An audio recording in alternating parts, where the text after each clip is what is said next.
सोचिए आप एक शोरूम पे गए।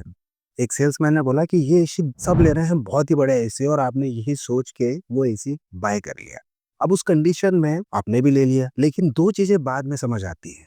कूलिंग रूम के हिसाब से नहीं है और बिजली का बिल एक्सपेक्टेशन से डबल आ रहा है। और तब रियलाइज़ होता है कि एसी सस्ता या महँगा खरीदने से फ़र्क नहीं पड़ता, एक सही एसी सिलेक्ट करने से बहुत ज़्यादा फ़र्क पड़ता है।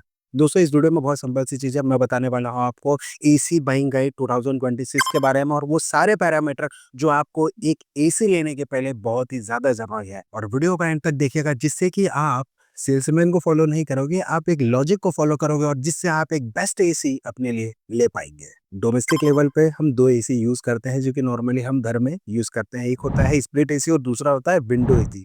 जो विंडो एसी होता है वो थोड़ा-सा आपको कॉस्ट में कम देखने को मिल जाता है, उसके लिए प्रॉपर आपकी विंडो होना चाहिए।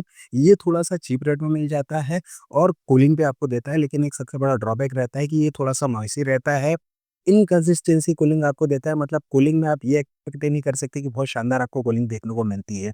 इसलिए सबसे ज़्यादा स्प्लिट एसी जो है वो पसंद किए जाते हैं, उसे बाय किया जाता है और चूज़ किए जाते हैं। स्प्लिट एसी जो रहते हैं दोस्तों, उसमें सबसे अच्छा फ़ायदा रहता है कि आपको कूलिंग का परफॉर्मेंस काफ़ी शानदार देखने को मिल जाता है। हाँ, ये थोड़े-से महँगे ज़रूर रहते हैं, लेकिन स्पेशली अगर आप अपने लिए एक कूलिंग के हिसाब से अगर एक एसी लेना चाह रहे हैं, ना कि प्राइस के हिसाब से, तो उस कंडीशन में बिल्कुल आपको अपने लिए एक स्प्लिट एसी लेना चाहिए। एसी तो आपने फाइनल कर लिया कि आप कौन-सा एसी अपने लिए लेने वाले हैं, लेकिन अब इसके बाद में दूसरी बात आ जाती है कि भैया आप अपने लिए जो एसी लेने वाले हैं, वो रूम साइज़ के हिसाब से कितनी कैपेसिटी का होना चाहिए। जैसे कि अगर 120 स्क्वायर फीट तक का आपका एरिया है, तो उस कंडीशन में आपको 110 का एसी लेना चाहिए।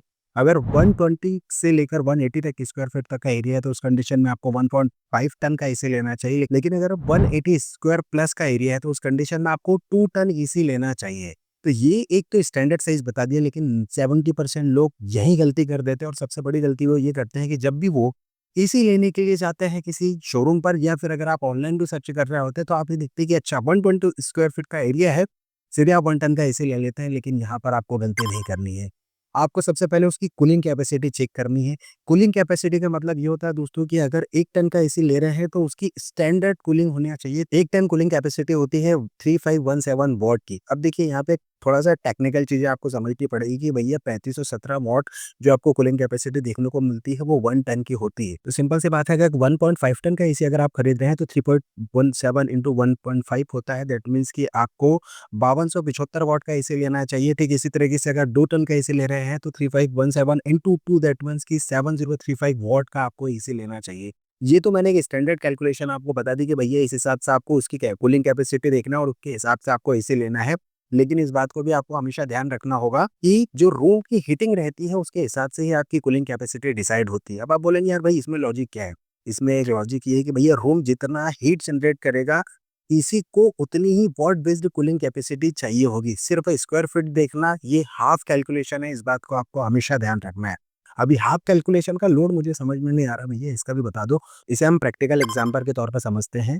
मान के चलिए, आप जिस भी रूम के लिए एक एसी लेने वाले हैं, वो टॉप फ्लोर पे है, 180 स्क्वायर फीट का एरिया है, ओल्ड कंस्ट्रक्शन है, और जो वॉल है, यानी जिस वॉल पे आप एसी लगाने वाले हैं, वो डायरेक्टली सनलाइट जो है वो उसकी वॉल पे पड़ रही है। तो उस कंडीशन में से टॉप फ्लोर पे है, तो 20% आपको एडिशन करना होगा। ओल्ड कंस्ट्रक्शन है, तो भी उस कंडीशन में 20% एक्स्ट्रा ऐड करना होगा। और जैसे कि आपका वेस्ट फेसिंग आता है, तो भी आपको 10% का एक्स्ट्रा एडिशन करना होगा। दैट मीन्स कि आपकी जो टोटल कैपेसिटी आपने 1.5 टन चूज़ की हुई थी, उसमें आपको 50% और एक्स्ट्रा ऐड ऑन करना होगा। अब देखिए, यहाँ पर आप 1.5 टन का एसी लेने वाले थे, लेकिन प्रैक्टिकली अगर हम बात करें ना, तो ये इस कंडीशन में आपको 2 टन का एसी इसलिए लेना चाहिए। तो हमेशा सोच समझ कर ही आपको स्क्वायर फीट और कैपेसिटी के हिसाब से ही एक बेस्ट एसी लेना होगा। अदरवाइज़ आपको हमेशा इस तरीके की प्रॉब्लम आने वाली है। इन्वर्टर टेक्नोलॉजी दोस्तों, ये सिर्फ़ ट्रेंड नहीं है, ये हर व्यक्ति की आज की तारीख में एसी के लिए नीड हो चुकी है। इन्वर्टर एसी जब हम परचेज़ करने जाते हैं, तो स्पेशली आप बोलते हैं कि भैया इन्वर्टर एसी लेते हैं, तो ऑब्वियस सी बात है ये आपको महँगा मिलता है, लेकिन ऐसा नहीं है। एक नॉन इन्वर्टर एसी और इन्वर्टर एसी दोनों में अलग-अलग चीज़ें होती हैं। इन्वर्टर एसी जो कंप्रेसर रहता है, वो तभी ऑन होता है, या तभी उसका काम करना स्टार्ट होता है, जब वाक़ई में आपके जो रूम रहता है, उसके अंदर आपने जो भी टेम्परेचर सेट किए हैं, वो मेंटेन नहीं रह रहा है। लेट्स सपोज़ कि अगर 30 डिग्री आपके रूम का टेम्परेचर है और आपने सेट करके रखा है 24 डिग्री, तो उससे वो वहीं तक काम करता है जब तक कि वो 24 डिग्री का नहीं हो जाता है, क्योंकि वो उस कूलिंग को मेंटेन रखता है।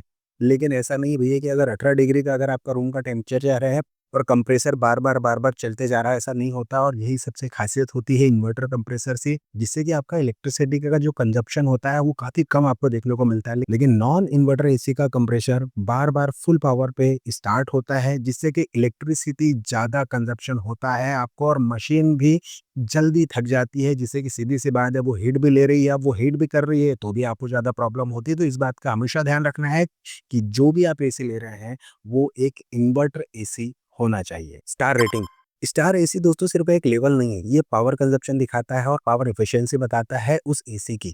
जैसे आज की तारीख में अगर हम 5 स्टार एसी की बात करें या 3 स्टार एसी की बात करें, तो जब आप प्राइस में कंपैरिजन करते हैं, तो आपको लगता है कि यार 5 से 6,000 यहाँ पर प्राइस का कंपैरिजन देखने को मिलता है। तो एक काम करते हैं, मुझे तो एसी सिर्फ 3 से 4 घंटे या 6 घंटे के लिए यूज़ करना है, तो मैं एक काम करता हूँ कि मैं 3 स्टार एसी ले लेता हूँ। लेकिन यहीं पर आप सबसे बड़ी गलती करते हैं। आपको अपने यूजेस के हिसाब से यूज़ करना होता है एसी को। और एक बात का और हमेशा ध्यान रखिए कि भैया जब गर्मी जैसे-जैसे बढ़ती है, तब आप जो 4 से 6 घंटे एसी चला रहे होते हैं ना, उसे 10 से 12 घंटे या 15 घंटे तक यूज़ करते हैं। मतलब कि जब आप अभी यूज़ कर रहे हैं, वो यूज़ नहीं करते, उससे ज़्यादा यूज़ कर रहे होते हैं। तो हमेशा इस बात का ध्यान रखिए कि जब भी आप किसी एसी को बाय कर रहे होते हैं, तो उसकी प्राइस नहीं, उसकी मेंटेनेंस कॉस्ट को आपको हमेशा ध्यान रखना होता है और जो एसी आप लेते हैं, वो कम से कम 8 से 10 साल तक चलता है। अब आप ये देखिए कि अगर आपने 3 स्टार एसी ले लिया, उस कंडीशन में आपका पावर कंज़प्शन अगले 8 से 10 सालों तक आपको भोगना पड़ेगा, तो इस बात का हमेशा ध्यान रखिए। अब जैसे कि मैं आज की तारीख में बात करता हूँ दोस्तों की जो एसी की स्टार रेटिंग है, वो भी 2026 में चेंज हो चुकी है, यानी 1 जनवरी 2026 से लेकर आपको 31 दिसंबर 2028 तक आज की तारीख में एक लेटेस्ट स्टार रेटिंग आपको देखने को मिल जाएगी। जितने भी 5 स्टार एसी थे 2025 के, वो आज की तारीख में 4 स्टार रेटिंग के हो चुके हैं। इस बात का हमेशा ध्यान रखिए। दैट मीन्स कि इसका मतलब ये नहीं है, बस सिर्फ इतना हो चुका है कि भैया 5 स्टार रेटिंग का मतलब 2026 में होता है 5.6 रेटिंग या उससे ज़्यादा। स्क्रीन पर आपको चार्ट दिया गया है, उससे आप बेहतर तरीके से समझ सकते हैं और डिफरेंस देख सकते हैं, जो 2026 के पहले था और 1 जनवरी 2026 से लागू हुआ है। कंडेंसर कॉइल, ये एक तरीके से आपके एसी का जो है ना, वो रियल हीरो होता है। ये उसका कारण ये रहता है कि जब एसी से कोई भी हीट ट्रांसफ़र होती है या गैस होती है, तो उसका सबसे मेन बात है कि भैया ये जो मेंटेनेंस इसका काफ़ी कम रहता है। लेकिन एल्यूमीनियम वाली जो अगर पाइप की अगर आप खरीदने जाते हैं या फिर एल्यूमीनियम के कॉइल अगर आप परचेज़ कर रहे होते हैं, तो आपको ऐसे एसी को नहीं लेना चाहिए, क्योंकि वो उसका मेंटेनेंस आपको बार-बार देना होता है। हाँ, ये प्राइस में बिल्कुल सस्ती होती है, लेकिन अगर आप एक्चुअल में एक लॉन्ग टाइम पर्सपेक्टिव से अगर देखें, तो आपको हमेशा कॉपर कंडेंसर व कॉइल वाला ही एसी अपने लिए बाय करना चाहिए। आजकल एसी के फीचर जो है वो आपको ऐसे-ऐसे फैंसी देखने को मिलेंगे कि जो आपने सुने भी नहीं होंगे। उसी तरीके से जिस तरीके से आप रेस्टोरेंट पे जाते हैं और आपको जो फैंसी नाम दिखते हैं, लेकिन क्वालिटी नहीं मिलती, ठीक उसी तरीके से आपको फैंसी नाम देखने को मिलेंगे।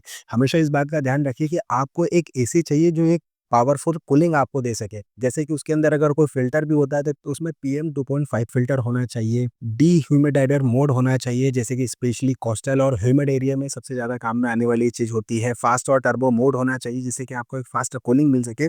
इस तरीके से रिलेटेड आपको ऐसे फ़ीचर देखना चाहिए। इससे ज़्यादा अगर आप फ़ीचर देखेंगे, तो आपको फैंसी तो ज़रूर लगेंगे, लेकिन वो बहुत ही नॉमिनल आपको काम देंगे। लेकिन आपको हमेशा ध्यान रखना है कि आपको एक पावरफुल एसी चाहिए, ना कि फ़ीचर। इंस्टॉलेशन, जहाँ सबसे बड़ी प्रॉब्लम स्टार्ट होती है भैया, क्योंकि जब आप एसी लगा लेते हो और एसी का कूलिंग का परफॉर्मेंस आपको नहीं दिखता, तो आप पहले तो ब्रांड को कोसेंगे कि ये कंपनी का एसी खराब है।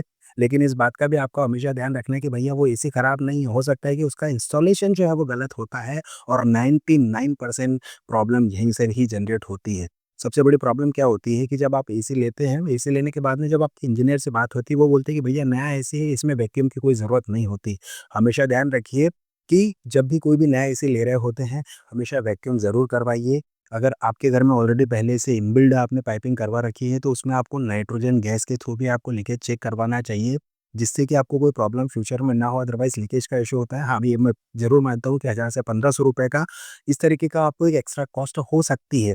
लेकिन लीकेज की इश्यू अगर बार-बार आती है, तो फिर आप परेशान होते रहेंगे और हमेशा गैस भरवाते रहेंगे, फिर भी आपका जो कूलिंग है उसका इश्यू रिज़ॉल्व नहीं होगा। इसके अलावा ये भी ध्यान रखना है कि जो भी पाइप बेंड हो रहे हो, वो प्रॉपर स्प्रिंग से बेंड हो और प्रॉपर इंसुलेशन पाइप हो। अदरवाइज़ आपको हमेशा लीकेज जैसी कंडीशन का जो प्रॉब्लम है वो फेस करनी पड़ सकती है। फिर उसके बाद में आप बार-बार पछताएँगे कि भैया इंस्टॉलेशन जो है वो सही नहीं हुआ और इसकी वजह से प्रॉब्लम आपको बढ़ती ही जा रही है। एसी का परफॉर्मेंस इंस्टॉलेशन के ऊपर भी उतना ही ज़्यादा डिपेंड करता है, जितना कि उसकी मशीन और ब्रांड के ऊपर डिपेंड करता है। दैट मीन्स मशीन जितनी हेवी होगी, ये नहीं, इसके अलावा इंस्टॉलेशन भी प्रॉपर होना चाहिए। इंस्टॉलेशन करवाने के पहले आपको इस बात का भी ध्यान रखना होता है कि जिस जगह पर आप इंस्टॉलेशन में आउटडोर स्पेशली करवा रहे होते हैं, वहाँ पर एक प्रॉपर एयर वेंटिलेशन होना चाहिए, क्योंकि जब आउटडोर चलता है ना, तो उसकी गर्म हीट होती है। इंस्टॉलेशन के टाइम पर एक और चीज़ बताना चाहूँगा दोस्तों, कि जब भी आप अपने लिए एसी लेते हैं, वहाँ पर आपको 10 फीट की जो पाइपिंग रहती है वो फ्री देती दी जाती है।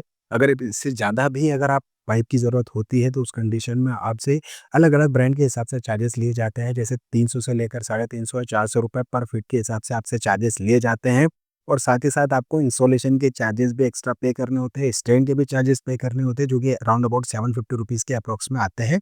कुछ कंपनी ऐसे फ्री देती है और कुछ कंपनी आपसे चार्ज इस कंडीशन में लेती है। अगर मैं एवरेज कॉस्ट की बात करूँ इंस्टॉलेशन में, तो जो एसी रहता है ना, उससे आपको 3,500 से 4,000 रुपए एक एक्स्ट्रा कॉस्ट मानकर ही चलना रहता है। एसी लेते समय ना, आपको ब्रांड नहीं देखना है। आपको ये देखना है कि भैया मेरे एरिया में कौन-सा सर्विस ऐसा नेटवर्क है जो मेरे एसी के खराब होने पर उसको प्रॉपर तरीके से सर्विस दे पाएगा। लेट्स सपोज़ अगर आप एक्स कंपनी का अपने पास में एसी लेते हैं, नाम तो बड़ा है, लेकिन पता चला कि आपके एरिया में उसकी आफ्टर सेल्स सर्विस है ही नहीं, तो उस कंडीशन में आपको बार-बार इश्यू फेस करना पड़ सकता है, भले एसी कितने भी अच्छे बड़े ब्रांड का हो। इस बात का हमेशा ध्यान रखिए।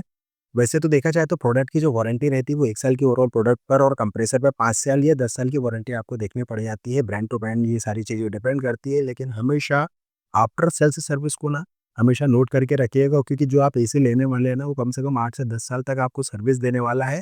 चाहे आप 30,000 रुपए का एसी लें या फिर 60,000 रुपए का। अगर मैंने आपको इन पैरामीटर के ऊपर जो बताई है बातें, अगर वो आप ठीक तरीके से समझ गए हैं, तो आप टेंशन मत लीजिए, आप एक अच्छी तरीके से एक बेस्ट एसी अपने लिए बाय कर सकते हैं। आपको वीडियो अगर ये पसंद आया, तो प्लीज़ अपने कमेंट के साथ में ज़रूर बताइएगा कि आपको वाक़ई में एक बेस्ट एसी आपने अपने लिए इन पॉइंट्स के साथ में परचेज़ किया है।